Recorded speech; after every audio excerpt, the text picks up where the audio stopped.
Well, good morning, everybody, and welcome to our full council today, Tuesday, the 23rd of January. I would like to start by welcoming everybody and members of the public to this meeting and those that are on Teams. The first thing I'd like to do is to introduce and welcome warmly Russell Ashman, our new Chief Executive Officer, for his first full council meeting as Chief Executive. We, as you are aware, lost Paul Masters recently to retirement after doing a sterling job for this council and the islands, and we welcome Russell with open arms. He's already proved his worth as our financial officer for some years now, and we warmly welcome you, Russell. Thank you. Item 1 on our agenda is declarations of interest. Councillor Watt? Yeah, thank you, Chairman. Good morning. Agenda item 8, as the applicant is a personal friend. Thank you. Any other declarations, please? No. Item 2 on our agenda is the minutes of our previous meeting. Are there any issues to do with those minutes, please, from anybody? Then could I have a proposer, please? Councillor Marcus, seconded Councillor Peacock. All those in favour of their adoption? It's unanimous, thank you. Item 3 on our agenda is Chairman's announcements. And I have a statement to make this morning. The statement I'm about to make is from me and not from full council, because members have not yet been able to debate further on this matter. But I'm aware it is a view widely shared, and the residents of the islands will be expecting a statement at full council today. Your council has been working tirelessly with central government to try and meet the criteria that would allow us to receive the £48 million that was allocated to us to procure new ships with a grant from the public purse. But it was not just about new ships, it was about providing a new and better service for our residents and visitors that was affordable both for passengers and freight. You do not need me to tell you that we have many in our community who are marooned on these islands because they cannot afford to travel. Furthermore, our businesses and residents are struggling to pay for freight. Unless we achieve lower tariffs for transportation, the future looks bleak for Scilly. Central government has said understandably that they will not be able to use public funds to go into competition with a private operator. The drawing down of private finance to acquire new ships has been thoroughly modelled and shows that it is unsustainable, and the costs will fall on the user, our community and our visitors, in the form of increased fares. This scenario, which now appears to be happening, is deeply disappointing and a complete betrayal of all the work by your council and central government. Turning down this grant is the increased costs of travel fall squarely on the shoulders of the user, which is unacceptable. I can assure our community that your council will continue to push for affordable fares and freight and a better service for the user, both on the lifeline services of the sea links and the air service. You will hear more about the airport in the finance report coming to full council this morning. We will continue this robust push because transport provision is fundamental to all aspects of life on Scilly. Whilst the news of the signing of contracts for new ships with a French yard is devastating, this meeting is being recorded. By this any meeting stretch is of the being imagination. transcribed. It is the beginning of a new resolve to achieve affordable fares and freight and a better service for all connectivity for these islands. The Secretary of State for Levelling Up has written to me advising that he has set up a task force of officials to achieve solutions to the challenges that face Scilly in light of the current situation. We will not be diminishing our efforts in this matter. We will be pushing on with renewed vigour and all our strength to achieve a transport solution that is fit for purpose and provides a good future for the user and indeed for Scilly. We will not rest until this is achieved. There will be a special meeting of full council on this matter in the very near future. We are also, as you are aware, in receipt of a large petition that demonstrates the public concern on the islands about the plans to introduce new ships via private finance and not using the grant. In view of this and the announcement last week confirming the signing of contracts, a paper will be coming before full council next month to deal with this petition and the concerns surrounding this matter in order to take forward the recommendations.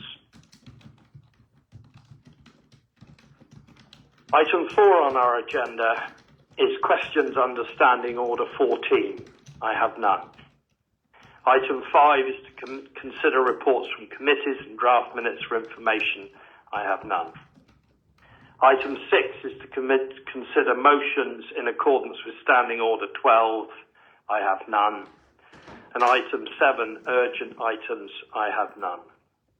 So we move into part 1 and item 8 on our agenda, which is the first of our planning applications for 4 Telegraph bungalows, which is in the hands of our Chief Planning Officer, Lisa. Thank you.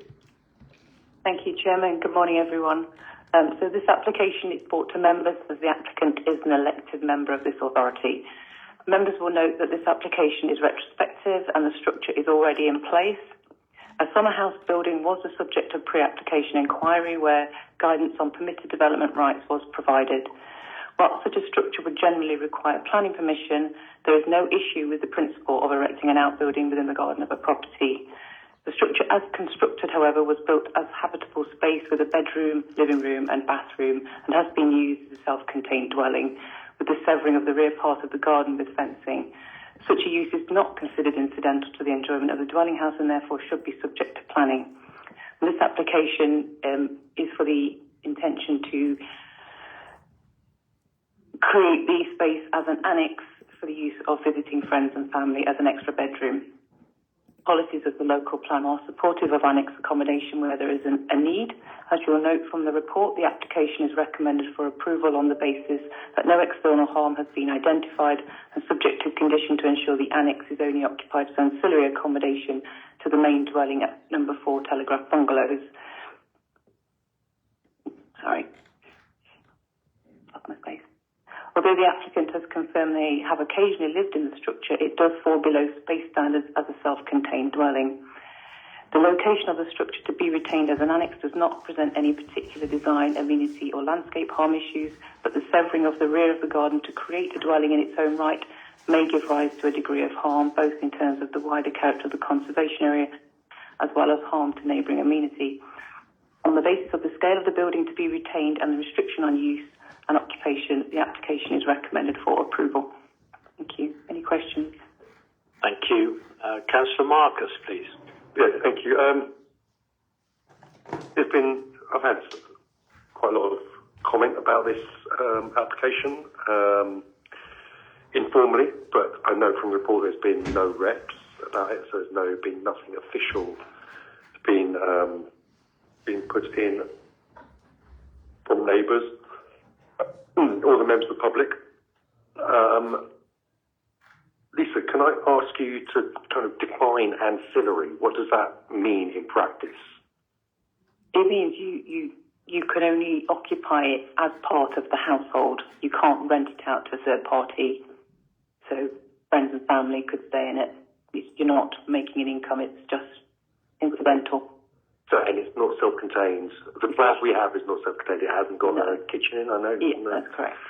So in terms of the fencing round, the way you said that there's extra fencing being erected, is that? Sorry, say that again. There's fencing being erected in the garden. There is some fencing erected to kind of create some privacy from the main house between the neighbours. Yeah, the main house and the summer house. Okay. And you refer as well to the decision last month from members for Bishop's View. How does that play into this?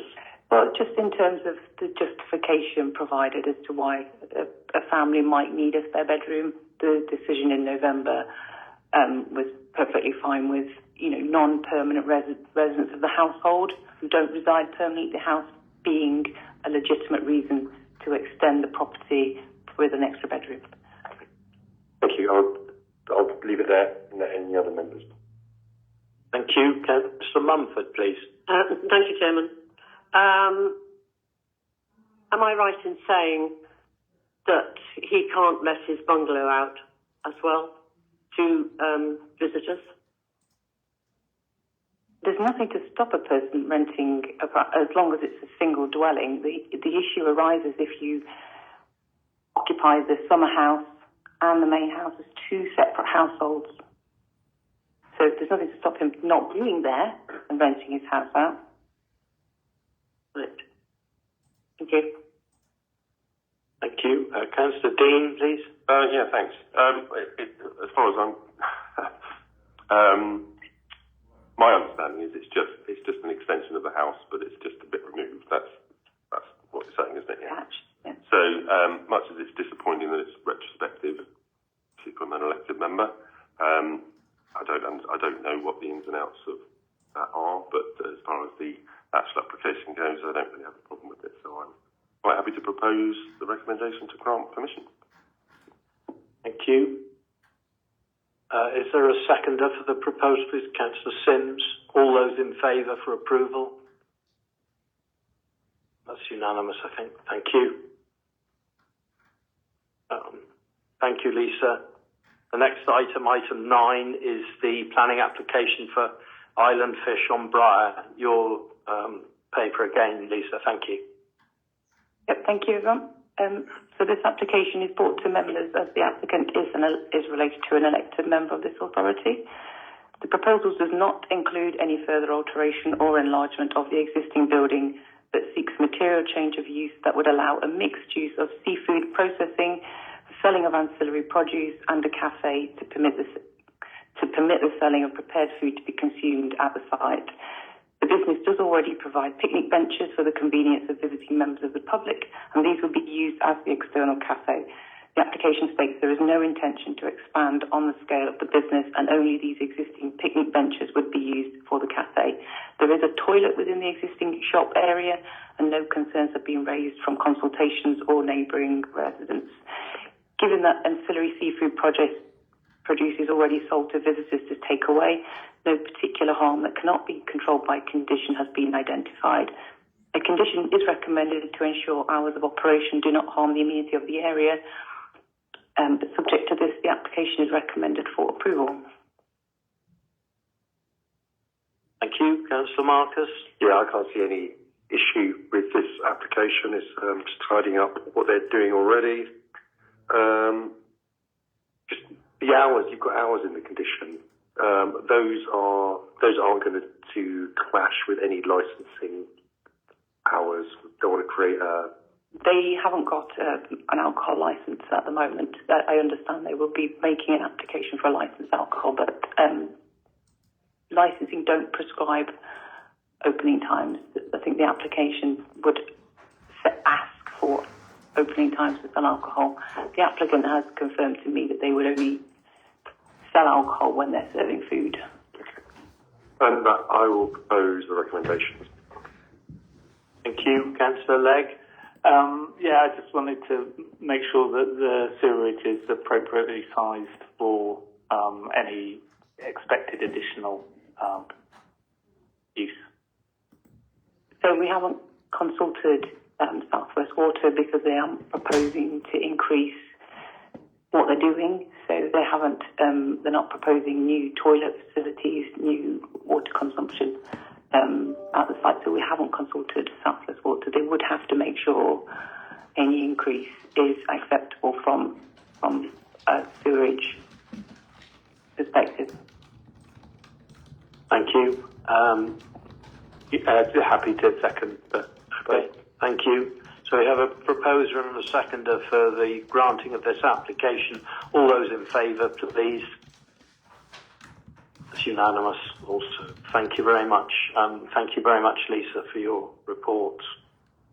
The next item on our agenda is item 10, which is our financial performance report for quarter 3, and that's in the hands of our Chief Executive and 151 Officer, Russell. Thank you. Thank you, Chair. First, before I start, just apologies to members that the report went out slightly late. One reason that I'm very keen to get this report out in January, as you've heard in previous years, is the Q3 report being heard before we go into the budget setting report in February. We really need to get that here today, and it's always very, very tight to get it to January. We turned it around in about 10 working days after Christmas, which I think is a pretty good outcome, but obviously just missed the date to get sent out in time. So apologies on that, but as I say, I think it's critical, otherwise this would be on the same agenda as the February report, and it gets very confusing going between future years, the current year, what's been put into which report. So moving on from that, you will see set out in front of you today the normal financial monitoring report. The main area to really bring your attention to is that our revenue budget position has got considerably worse during the third quarter. We've now moved to overspend forecast for the year of £532,000. That is a significant overspend, and one that we cannot take lightly. There are a number of reasons for that set out in the table in the report, but the key 3 reasons that I need to bring your attention to that are driving this is the airport, where we are down nearly 20% in terms of passenger numbers and aircraft movements compared with last year, and we used last year as a proxy when we set this year's budget for activity.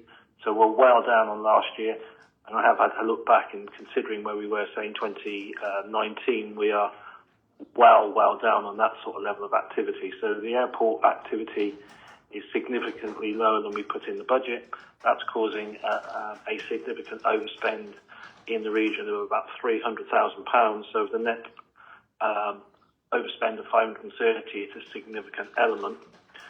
The other big cost driver that we're tackling at the moment, or dealing with at the moment, is the use of agency staff in both children's and adult services. The use of the agency staff, there are 2 different reasons for that. In adults, it is due to a significant number of ill health instances that we have in Park House. We have to keep Park House open, therefore we don't have any alternative but to secure that through agency staff. The agency staff are very expensive, and hopefully we can address and get some of the long-term sick back in to work and reduce the pressure. We've also used agency staff to cover some vacancies in Park House, but we have recently done a successful recruitment process, so hopefully that will take some of the pressure off. But it goes to show that in running Park House, if we do have significant issues with staff, either through peak staff leaving or through ill health, there is a significant budget pressure there that then follows. In children's services, again, it's the use of agency staff, but significantly more to address the vacancies that we have there and to ensure that we have a full team in place with the fact that we are now under an Ofsted improvement plan. So I don't think we have any option other than to ensure that we are fully staffed in that area to ensure that we make progress on that improvement plan. If we don't make progress on the improvement plan, then I don't think that would be a good outcome for the council. It comes with a cost. We are now working with staff in that area with Justine to try and see how we can bring that cost down. The use of agency staff, to say, is a requirement to keep some of these services going. But I think both coming in as Chief Executive, but also with the 151 hat on, I anticipate that I'm going to try to introduce some stronger controls around the use of agency staff in the future, because it is a cost pressure on the authority, and it can run away slightly with you. So we're going to have a look at see what process is needed to be put in place to strengthen some of the controls around the use of agency staff. I don't think that will get away from the use of agency staff, but at least it will give me assurance and you assurance that we are controlling it with everything we can, and that the costs are unavoidable and not any sort of mismanagement of the budget. You'll see set out, there's a graph that sets out and shows the significant reduction in cumulative passenger numbers for the year. And I say that is probably the biggest single issue that we have going forward in the budget, and one that we need to think very seriously about next month when we set the budget. I think the agency staff, going back to the agency staff, I think they are, as a result of a point in time, and by putting in some stronger controls and the changes that we can make, we can bring agency staff back under control, and it's not going to be an ongoing cost pressure. But the airport, with the reduced passenger numbers, I'm not sure whether we see that is a one-off this year, and passenger numbers will bounce back next year. A piece of work is needed to look at that, which is ongoing, which we are currently doing. It will feed into the budget process, but that's probably the more significant worry, is that we need to address that ongoing issue. As I say, I think the agency staff we can address to prevent that being an ongoing pressure going forward into next year. So we will have to look at how we fund the £500,000 overspend at the end of the year. We will have to make use of reserves. We have a strong position in reserves at the moment. This will it will take a hit to fund this, and again, we'll need to factor that into how we address our medium-term financial strategy going forward. It won't put our reserves at a level which is below the level as a 151 officer that I'd recommend, but it certainly brings us pretty tight to the line where that is the level of reserves we should hold as an authority, and I wouldn't like to see us continually chip away and reduce that any further. So we do need to address these ongoing issues going forward into the new financial year. There's always a hope that there is some slight upside in the quarter four. This is a forecast by service managers and the finance team of what they think the outturn will be at the end of the year. Things can get slightly better during quarter four. They can obviously get further, could be a further worsening of the situation, but at the moment, we think we're quite prudent on that situation.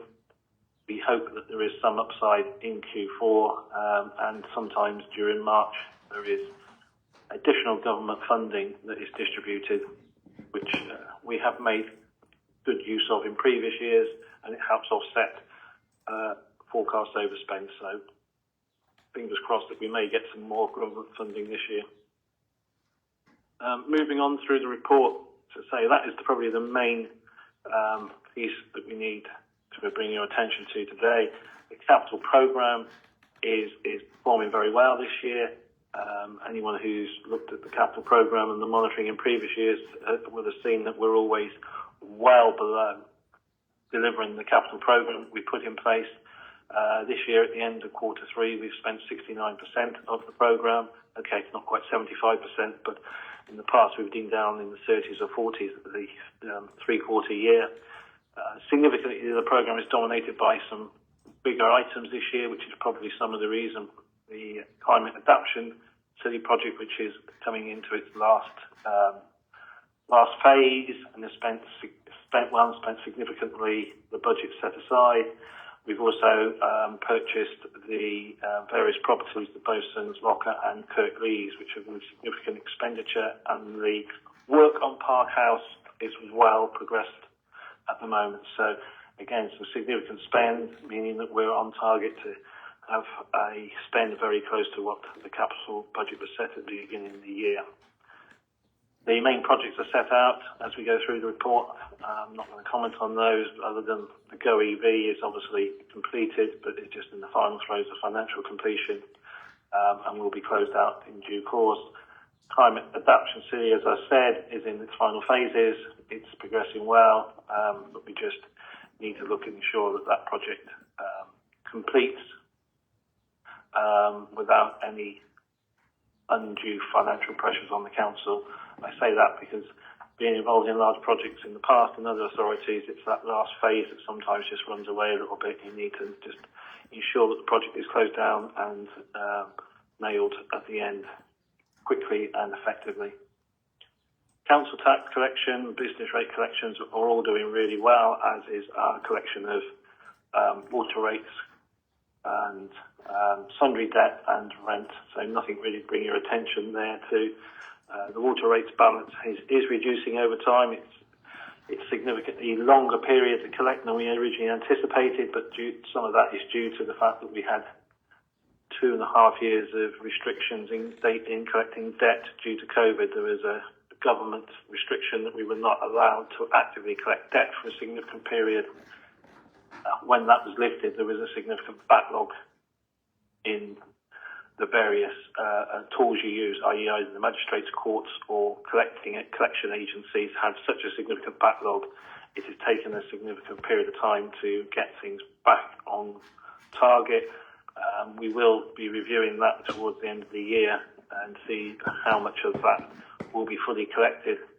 As you know, we're probably getting into the rounds of the harder stuff to collect. But we have fully provided for that in previous years, so it wouldn't be a hit on our revenue budget if we do need to have any significant write-offs. And finally, set out is the Treasury indicators, which we need to bring to you as a statutory requirement these days, that we should bring it at least twice a year or quarterly if we can. We've chosen to bring them quarterly. They are set out there. There is nothing I need to bring your attention to. They're set out there for process, to show that we are keeping an eye on our prudential indicators and that there's no concerns I need to draw your attention to. Thank you very much. Thank you for that report, Russell. Councillor Grottick, please. Thank you, Chair. Thank you to Russell Ashman and the finance team for another clear report. Taking the report details as read, members and staff colleagues recognise the challenges that he has mentioned and that they have been emerging for some while, but have now reached an even more urgent situation. A special focus will now be on working together with colleagues to address both the airport situation and the agency staff provision, both of which are of great concern at the moment. As colleagues know, local authorities have a duty to set a balanced budget. In the light of this and ongoing pressures, we will continue to work with central government through all the channels that we can, including the important Island Forum, to highlight our unique pressures.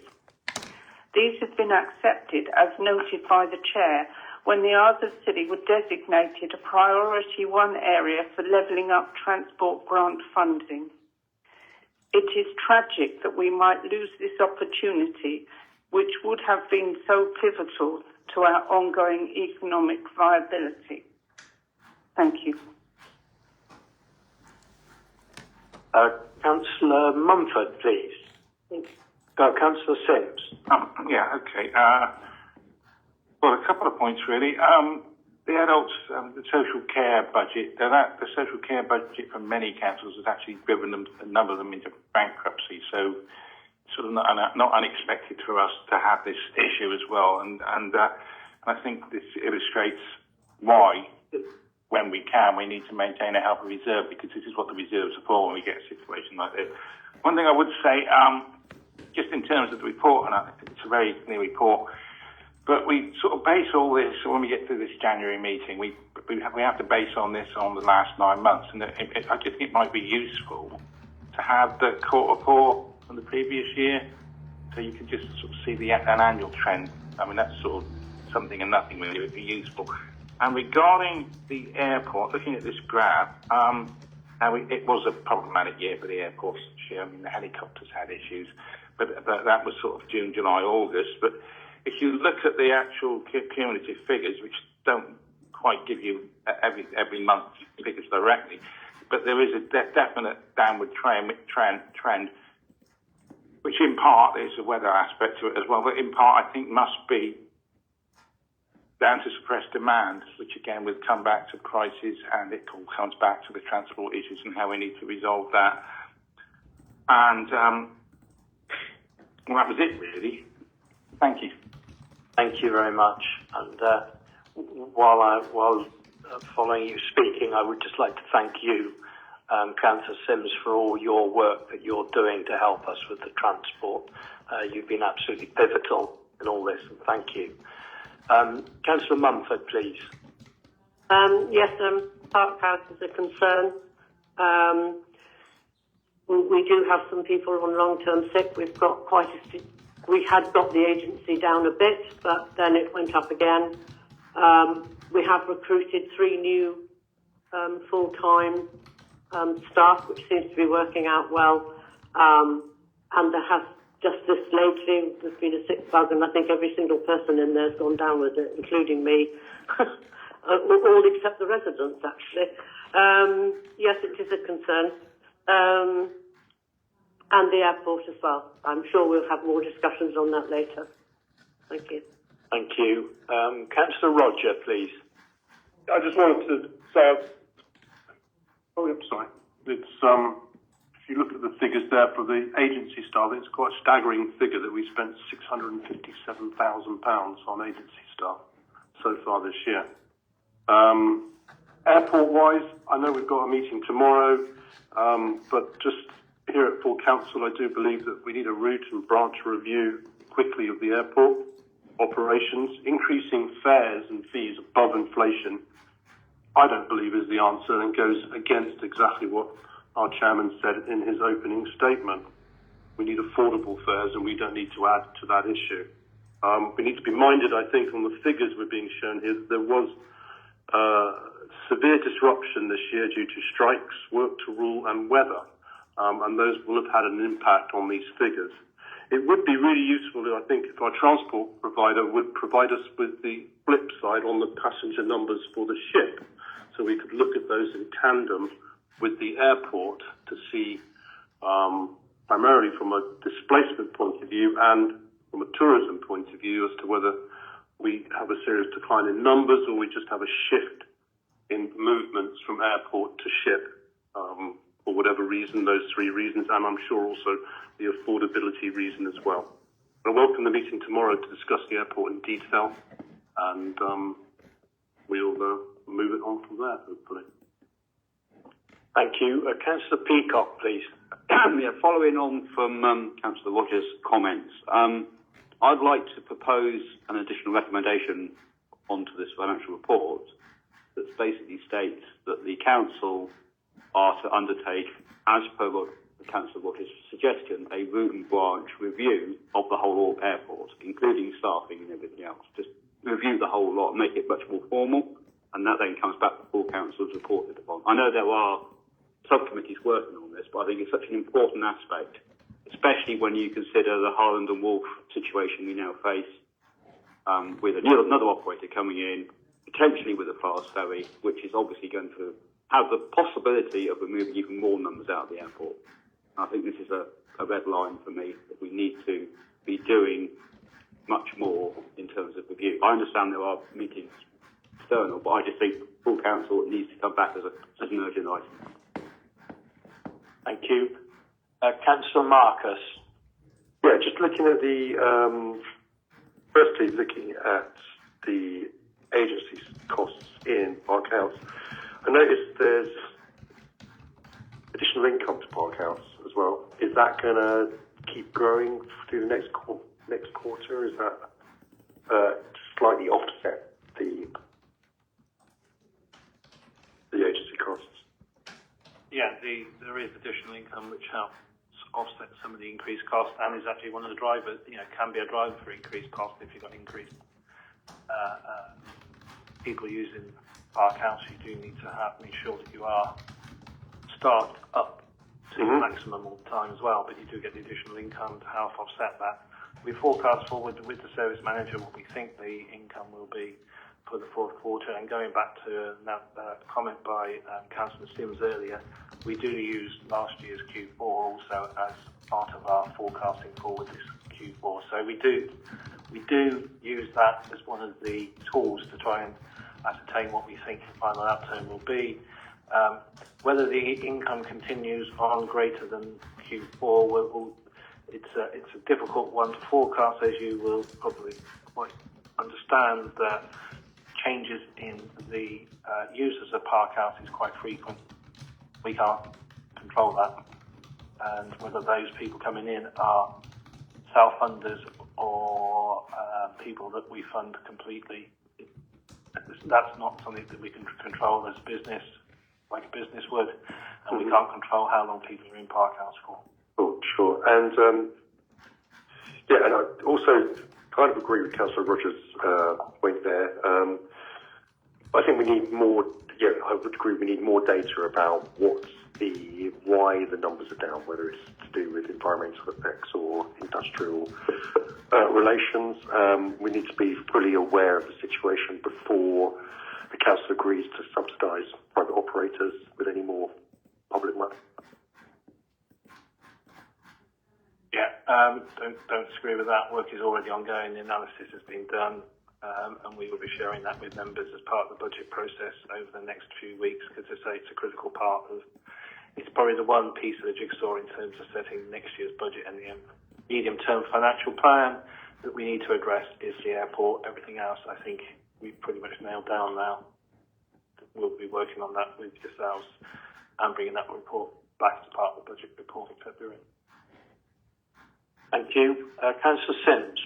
Just referring back to Councillor Peacock and Ewan's root and branch view of the airport. I think it's probably a good idea. And perhaps I'm coming from a slightly different angle, but basically the council is a hostage to fortune on the airport. We really haven't got a great deal we can do about it year on year.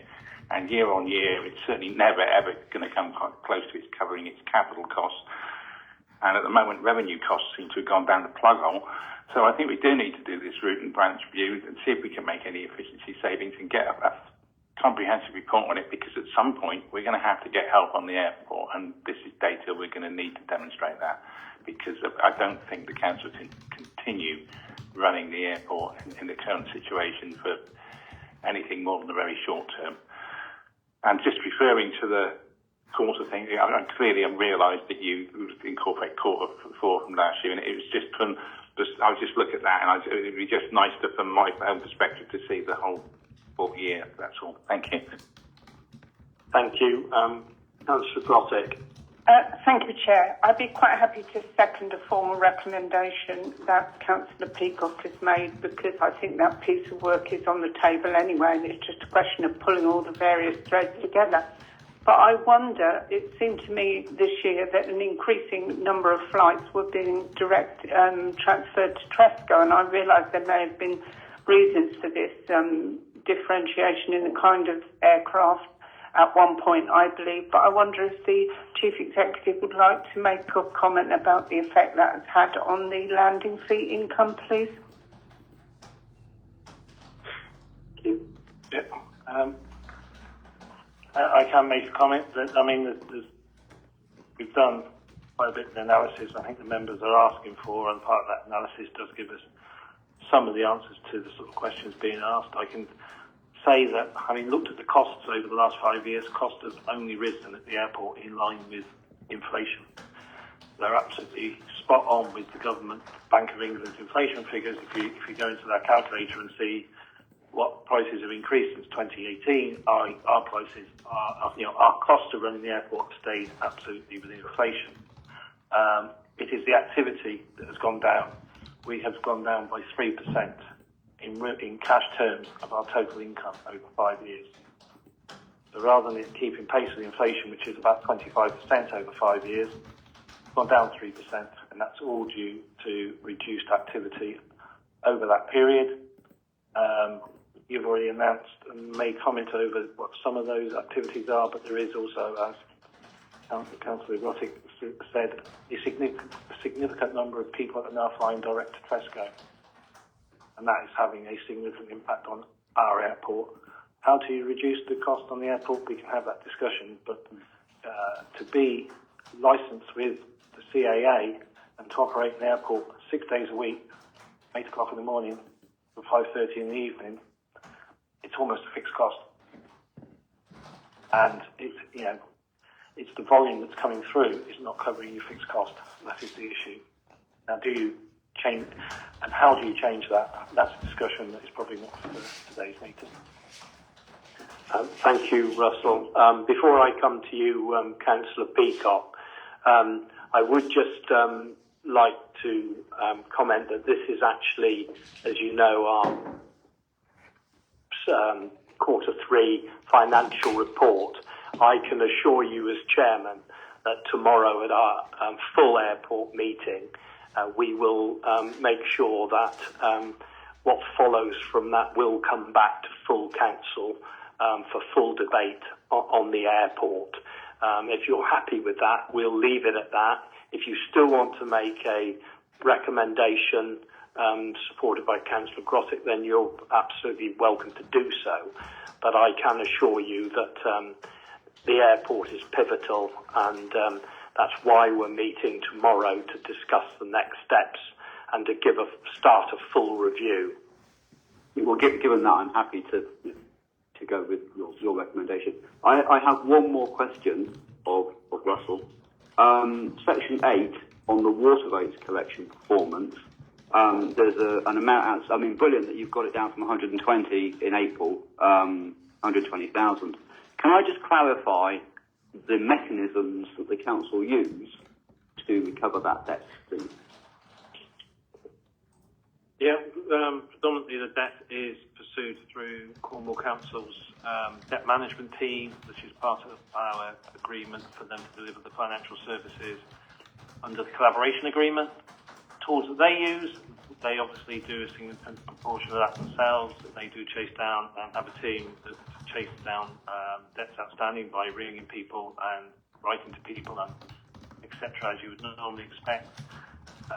They follow that up with formal legal letters through the legal department, and then they do use collection agencies. They have a number on the books to help pursue harder debts, and will take some debts through magistrate courts to get court order payment.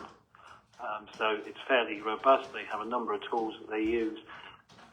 We haven't, as of yet, had collection agents or bailiffs on the island from them, but that is a question they are asking because they do use them significantly in Cornwall. And we would wish to follow up on that, and that's a discussion I'm having ongoing at the moment. Thank you. Thank you. Councillor Sims. I just wanted to ask for a bit of clarification regarding the fairly grim figures Russell just gave us. So basically, the airport real terms income has gone down by 28%. Yeah, okay, because that's a small start way of putting it. I know what we've done previously with the airport, and we feel like I've been doing this for 200 years now. We have airport charges. We tended to keep them down because we've got letters from the operator keeping them below inflation because of profitability. And then I think about after 3 or 4 years of doing this, airport situation had got pretty grim again, and we had to whack them up. The airport pays up by 1 year by, I think it was 15 or 17%, which was considerable given inflation was about 2% in that period. So, if you don't bite the bullet now, it's a lot harder to bite it later on. So that's just a point I would like to make. Okay, thank you. So I don't see any more lights on, so we have a recommendation here for us to note the third quarter financial report. Could I have a proposer for that, please? Councillor Grottig, seconded Councillor Sims. All those in favour, please. Thank you very much, and thank you, Russell, for the report. We move on now to item 11 on our agenda, which is our waste reduction strategy update in the hands of Rebecca Williams. Thank you. Morning, everyone. Hope you can hear me okay. Sorry I sound really muffled. I'm just getting over a cold. Apologies for that. So this report is to bring updates before members to the waste reduction strategy, namely in light of changes to legislation through the Environment Act 2021 and the inclusion of updated local strategy and waste data. As members will note in the report, the Environment Act operates as the UK's new framework of environmental protection and sets new legally binding targets for air, water, biodiversity and waste reduction. The Act sets out key provisions and implications for local authorities and waste management in the bid to make recycling easier for people to do the right thing, to maximise use, minimise waste and drive up recycling rates. There are three key parts of the legislation which are important and affect the Council.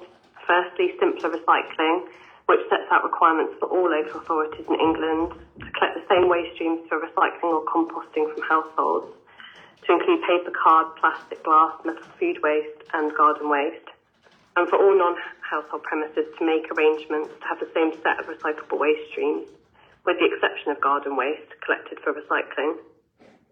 It's important to note that this piece of legislation on simpler recycling doesn't directly apply to the Isles of Scilly.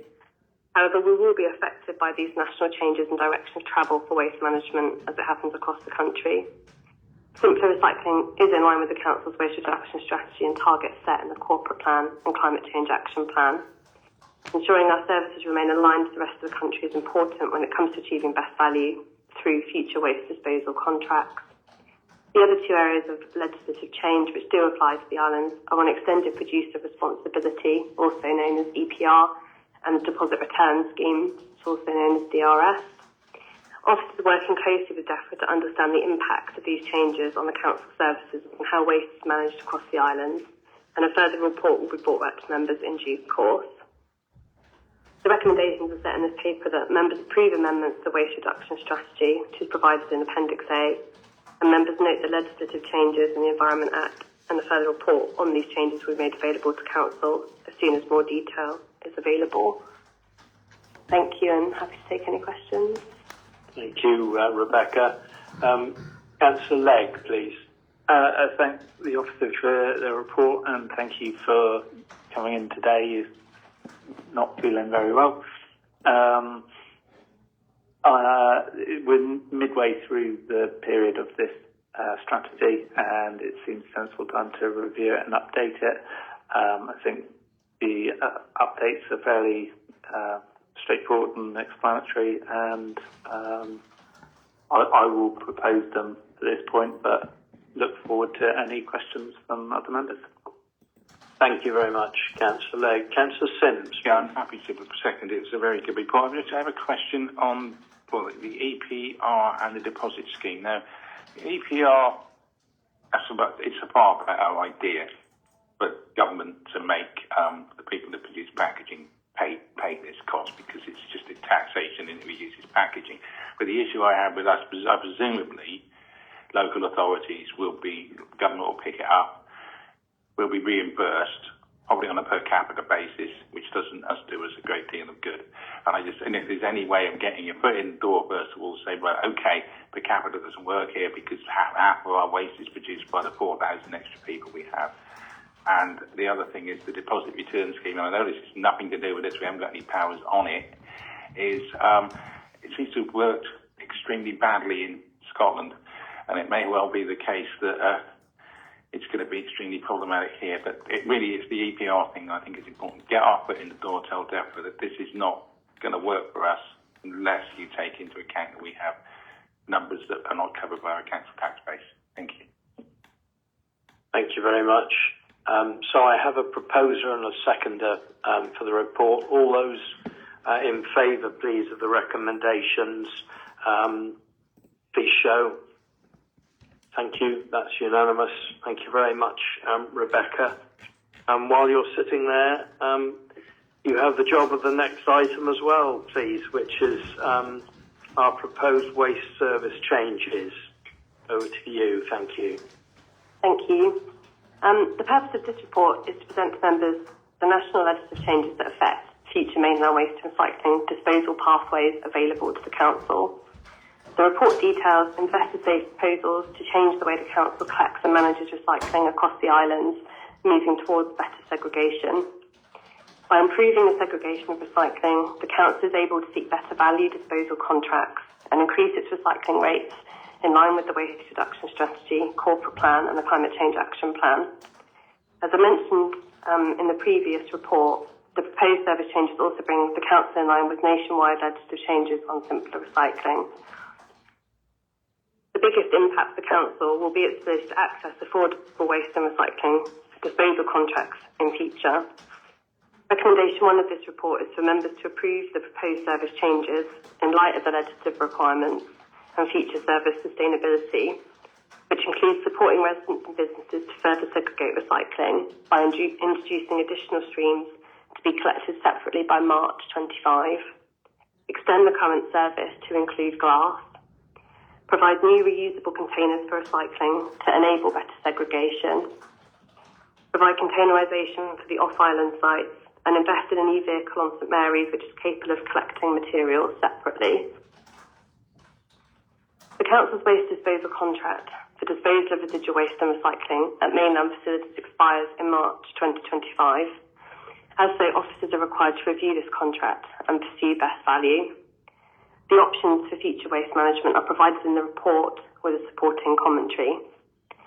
The Council has an opportunity to change the way residual waste is managed through its in-house services, external contracts to ensure financial savings and provide a more sustainable fit-for-future high-quality service, which improves recycling rates and reduces waste. The report recommends that members approve exploration of option C as the preferred option, namely to seek to join an existing neighbouring local authority waste disposal contract following a compliant procurement pathway. At the conclusion of that procurement process, a further report will be brought to full Council for the award of the waste disposal contract. As the proposed service changes will affect all residents and businesses across the island, recommendation 3 of this report is for members to approve a Council-led consultation with community and businesses on the proposed service changes this year. Thank you, and happy to take any questions. Thank you. Councillor Legg, please. Again, thank the officer for a very thorough and good report. This is a bit more complicated than the last report, but I think it lays out a good case for the suggested changes. I completely lost my train of thought and look forward to the questions from. Thank you, Councillor Legg. We can always come back to you. Councillor Bedford, please. Thank you, Rebecca. It's a good report. It's a query, really. The area where I live has an awful lot of second homes that are rented out as holiday lets, and they don't. The bin bags they're putting out are not commercial bin bags, and it's not just one or two places. It's probably an awful lot of them. How are we enabling people or enforcing those people that live on the mainland using their second homes as commercial properties to actually manage their waste better for the island? Pocket. Thanks, Nita. Yeah, at the moment, under the current services, obviously members changed the service in April to extend the commercial waste service to include holiday lets. So we've done quite a lot of work this year to enforce both at the point of collection and at the point of administration to ensure that we write to all the businesses, our customers, to make sure that they're buying the sacks. At the moment, that's all we're able to do to enforce the situation. But as members will be aware, we undertook a commercial waste services review earlier last year, and that has brought forward recommendations for how we look to improve that service moving forward, and a paper will be brought to full Council on that so that we can further tighten the commercial waste service. Would you like to come back, Councillor Bedford? Councillor Sims, could you just turn yours off for a minute? Thank you. Thank you, Rebecca. Do we actually know how many commercial properties we're dealing with on the island? I don't think we've got that information, have we?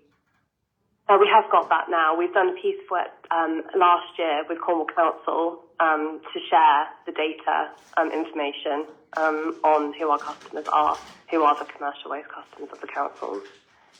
Is it a significant cost saving if we enforce that to the local authority, would you say? Well, it will increase our revenue, which is significant considering the cost of the service as a whole. But as I said, the information will come before members on the commercial waste service in future to show you. Thank you, Rebecca. Thank you very much. Councillor Sims. A good report again, and thank you. I fully support the option C. I think that was the best way forward. I mean, they're doing it already, and why not pick it back onto it?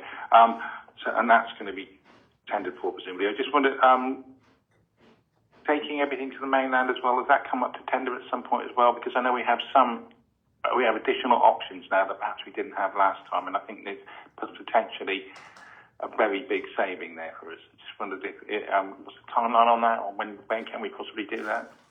The waste haulage contract, which includes the movement of waste from Morwell to the quay on St Mary's to Penzance Quay, is due for renewal. Ends in November 26. So there is the opportunity to start looking at reviewing the contract. Is there a figure on what it would cost to get out of this contract, if you wanted to? I'm not sure of that at the moment. I think we'd have to go back and have a look. One thing that we're looking at the moment is all our contracts, particularly around freight, to see where those freight clauses are within the contracts, to see if we can get better value for money. So we're exploring that in parallel to this work. Thank you very much indeed. Councillor Roger. Yes, thank you, Chairman. Thank you, Rebecca, for a really good report. Just a few points. Just to come back on Anita's, just to say I think congratulations where we have managed to tackle that issue quite successfully this coming season. I know that because of how many people have been complaining about it within the self-catering markets, etc., etc. So it has obviously had its success. In that vein as well, I do think there's more work to be done on those in business that also work outside the commercial collection system as well, and therefore there's an opportunity to increase income there and ensure that all businesses are operating on a level playing field at the same time. Just one mention about the vehicle. Is that vehicle going to manage, is it going to get through the Garrison Arch, or is that an area that will be excluded from this? And other areas on island as well? And in that vein, also a question about curbside collection, because there are various properties that don't receive curbside collection. I know I live in one, so I have that first-hand experience, and how they're not forgotten in the process of all these bags and things, etc., down the road. Not asking for answers now, but just those properties, and there's quite a few of them across the island fall into that category. But thank you. Thank you very much. Councillor Grotty. Thank you, Chair. I was just wondering if we were aware of how the Cornwall support for the new suggested registration of all accommodation businesses was going. I understand it might have been held up in the House of Lords. I believe it was suggested we might have a statutory registration system for all businesses, which would include Airbnb, which I think should also be paying for their commercial waste.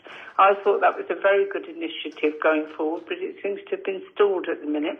I wonder if you had any information on its progress. No, I have no up-to-date information on the progress. I know it is still progressing. And I have a meeting this afternoon with the local Visitor Enterprise Partnership and with Malcolm Bell tomorrow, so I shall ask that specific question and see if I can get an update to us all. Thank you. Thank you very much. Councillor Mumford, please. Or, Councillor Dean. I couldn't see the appropriate light. Sorry. Need a new pair of glasses. Just a couple of points. Rebecca, one, thank you for including the price of the non-electric vehicle for collecting the waste. If that £224,000 seems extraordinarily expensive, and I'm able to support that. 135,000 still seems a lot.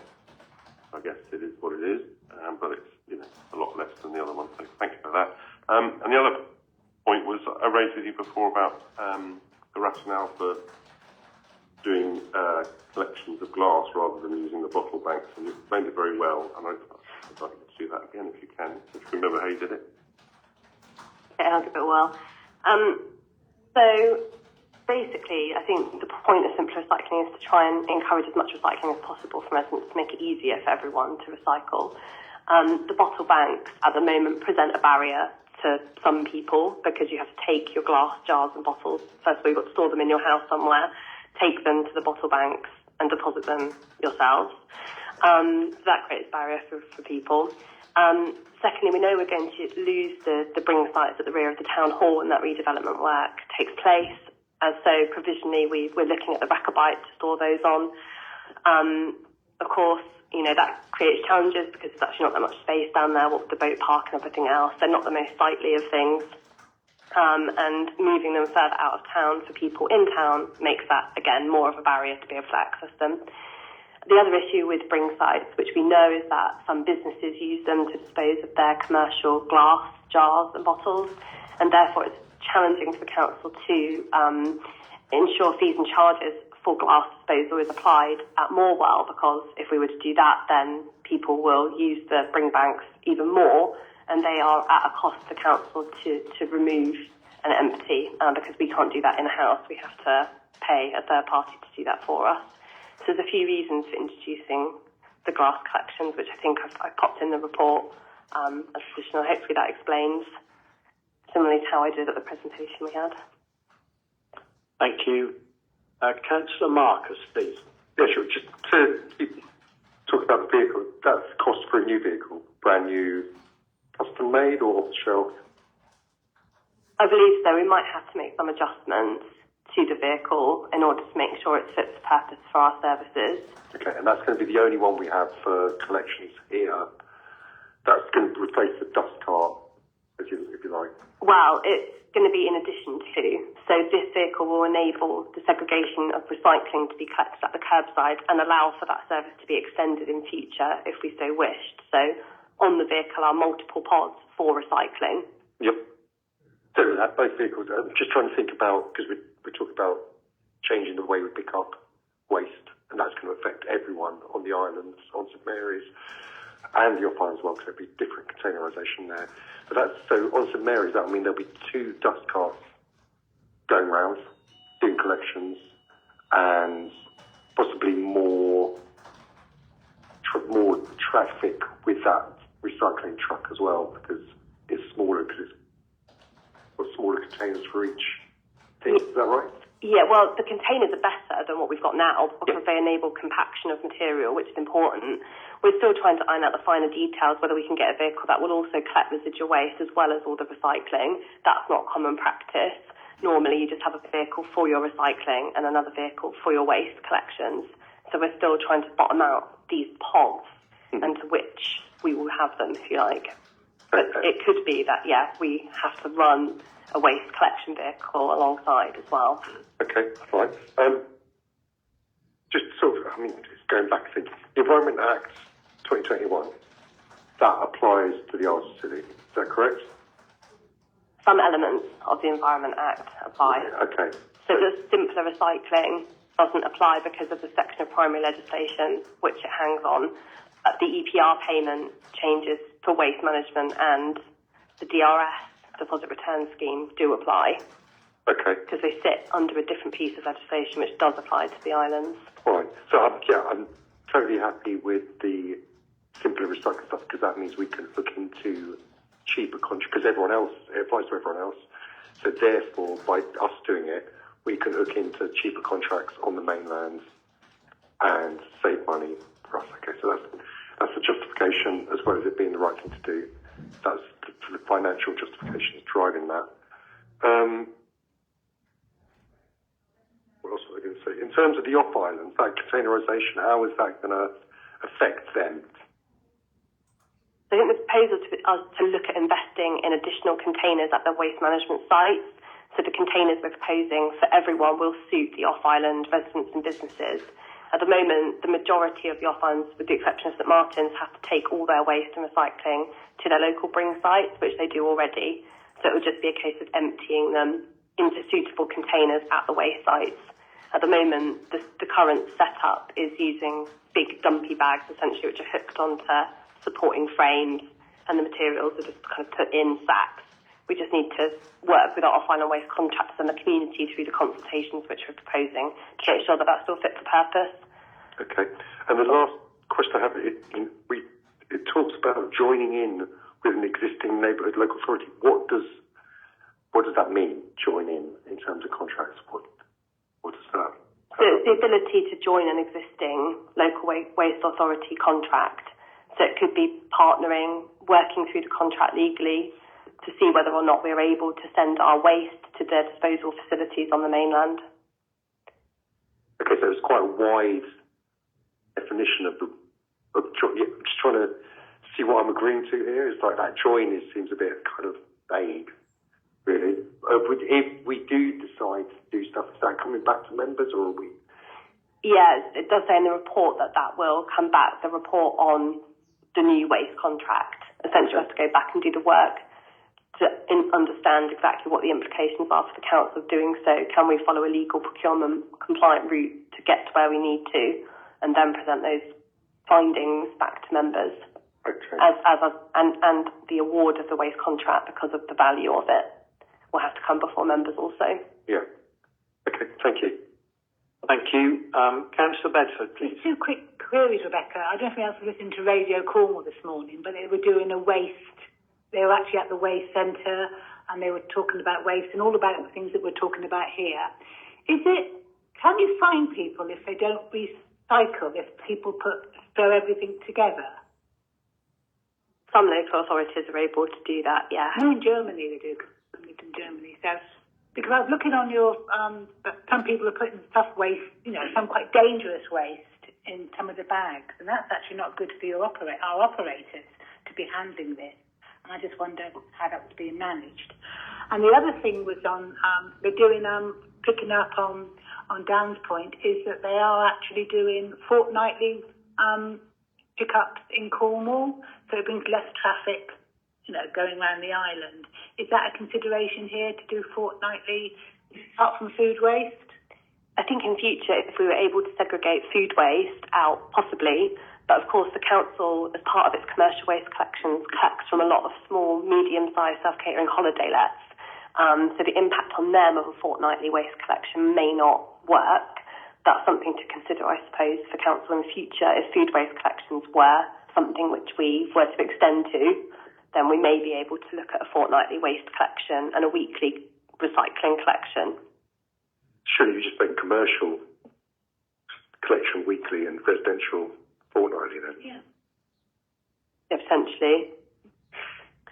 We'd have to look into how it... Oh, yeah. Thank you. Thank you.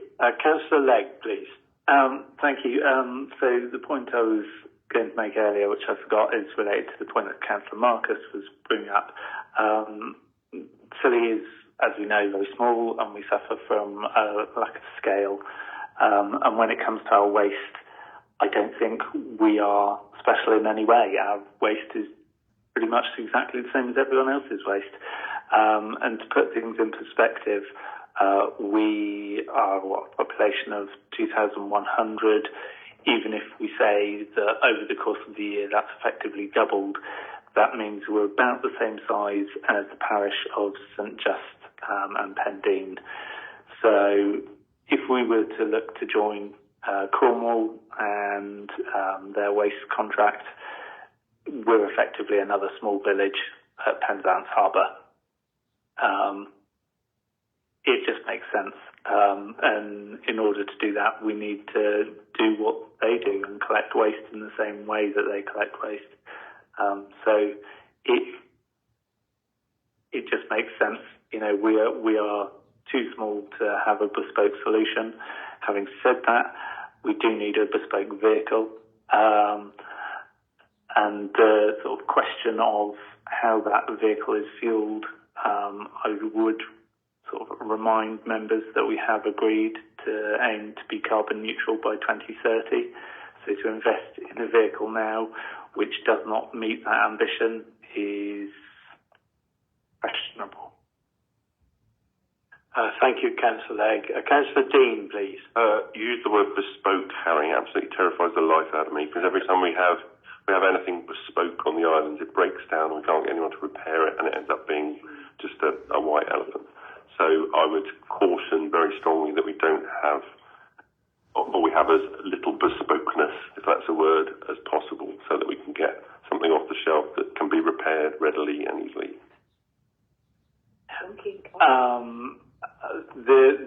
The form that the vehicle takes is going to be bespoke, whatever. The engine in it, or the motor in it, will be very similar to others, and the engineering on that is likely to be able to be serviced by someone who can service other electric vehicles on the island if it were electric, or ICE if it's ICE. I think we have those skills on the island. Okay, thank you. Councillor Watt, please. Yeah, thank you, Chairman. Just a quick question about the reusable sacks. I really like the idea, but is a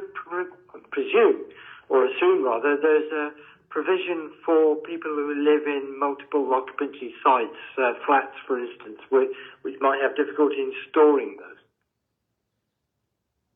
Thanks, Steve. Yeah, so obviously as part of the consultations, we'll be able to work with residents to understand what challenges they might face with these proposals and try and work with them on that. These sacks are provided for residents at the point of collection. So whilst they might have trouble storing them inside their house, it is to enable the collection of their recycling material from the curbside. Okay, thank you. Councillor Bedford, please. Just a final point, really. I'm about picking up on Tim's point about a bespoke vehicle. My 5 times great-grandfather, Israel Pender, was the actual refuse collector for St Mary's, and he had a bespoke vehicle of a donkey and cart.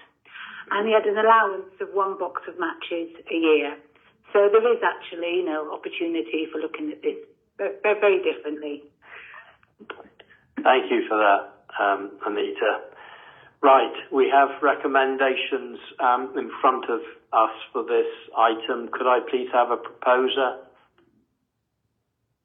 Councillor Legg, seconded Councillor Bedford. All those in favour? It's unanimous. Thank you very much, and thank you, Rebecca, very much for all your work. Thank you.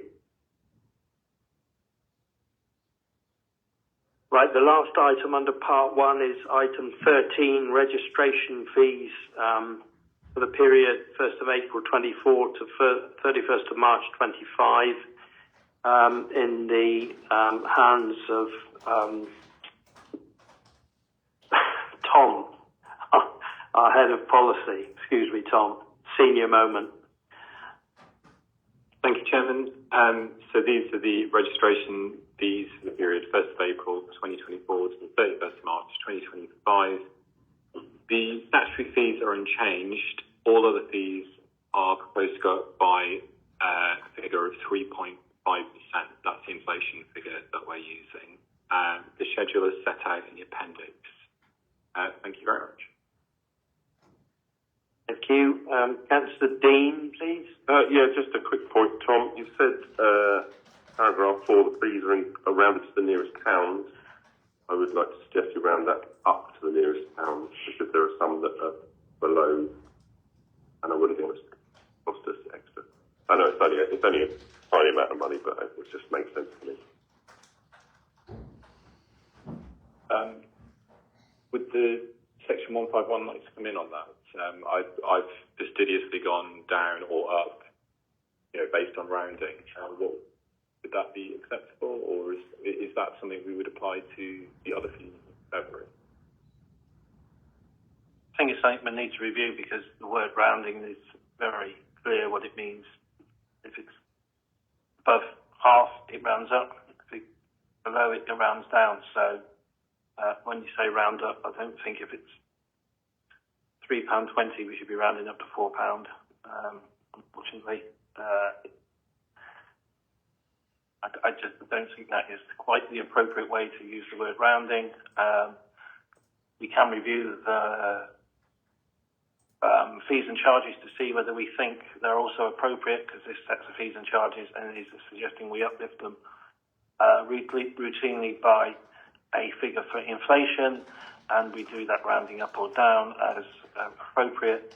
If we think that certain fees and charges are lower than either it's costing us or lower than we should be putting in place, then we could do a review on that basis if there are certain fees and charges you don't think are at the right or appropriate level. Thank you. Councillor Dean, do you want to come back? Oh, I was just going to say it's a fairly flippant point with him, and it's pence, but it just seems dark that, not take the money if we can, but if it's set in stone that rounding is defined and we have to go down and up, then that's fine. I just wanted to make a suggestion. Thanks. Okay. Thank you. Councillor Peacock, please. Your line. Right, turn it off. Sorry. Just a query really, why it costs significantly more to have attendance at the superintendent registrar on an off-island than it does on St Mary's. It's like a significant factor more.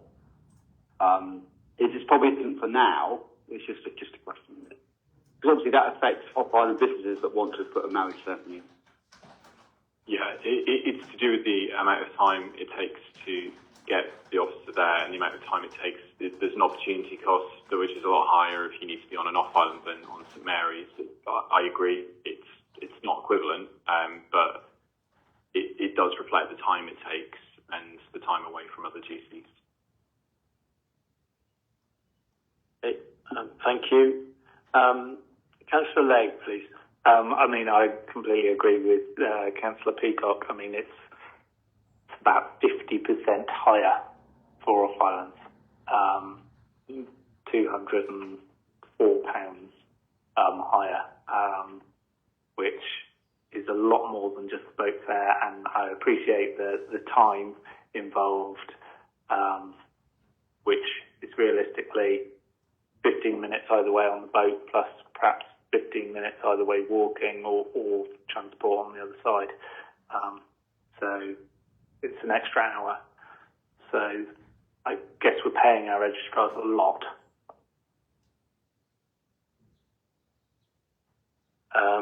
Is there a comment, Tom, on that? No, we think it's an appropriate increase for the amount of additional time, the amount of extra scheduling that's required for off-islands, but it's a case of cost recovery. We can reduce that potentially, and we can review all of these potentially, but that's how it's been set. It is unchanged from previous years. That's the other thing to note. These for the past few years, they've basically just been percentage increases on that figure, so it's not a change in approach this year or anything. Okay, well, that's noted, unless there is a counter recommendation. Oh, sorry, Councillor Sims, you want to come in? I did look at this, but I can't remember all the figures, but I think that there is an additional charge for having a wedding that's not in the registry office, if it's at Juliet's Garden or somewhere like that, so that there is an additional charge, and maybe it would be reasonable to make the off-island institutes a little bit more parity, but I think there's a moral dimension on this because we are encouraging off-islanders to live in sin. Okay, Councillor Mark. I'll support the recommendation. Okay. Could I have a seconder for the recommendations, please? Could I propose an alteration to the off-island charge that it is considered to be the cost of 2 specials plus the hourly rate of what the registrars receive. So an hour for travel. The time for the ceremony is presumably the same whether you're on an off-island or on St Mary's. So time for travel and the cost of the boat is all it should be extra. Okay, is there a seconder for that, Councillor Peacock? I'll probably second that proposal. Russell, do you want to come in? Yeah, I'll just come in there. Thank you, Chair. I think if you want a piece of work to review those off-islands, we're happy to bring that back. We're setting the fees and charges now. I think we can take on board your recommendation to go away and review on that basis and then come back. But we need to set the fees and charges now. From what you've just said, we can't just just go away and say we've now set the fees and charges based on a verbal verbal discussion. But we can come back with a further piece of work. And okay. I suppose what I'd be proposing is to delegate authority to officers to amend the fees and charges for the off-islands and propose all other suggested fees and charges as they are written. I think if you delegate it to officers, I think I would also add on to that officers are happy to take that delegation. We can set the fees and charges based on what you've said, I think, in consultation back with yourself. But we would only, I think the one proviso I put on that is that unless there is a significant financial implication of doing such. So as long as there's no significant financial implication, we can. If we think there is, we'll bring it back to members to make that decision. Yeah, I'm happy with that. Are you happy with that then, so that we don't need to amend the recommendations at this time? Yeah, I'm happy with that. Okay, thank you. So we have a proposer. Do we have a seconder, please, for the recommendation? Councillor Peacock. All those in favour? It's unanimous. Thank you very much. Thank you very much, Tom, for your report. Part 2 reports are from information only. We will now go into part 3, item 15. Sorry. Okay, you need it. Yeah, I'm going to do that. This is the exclusion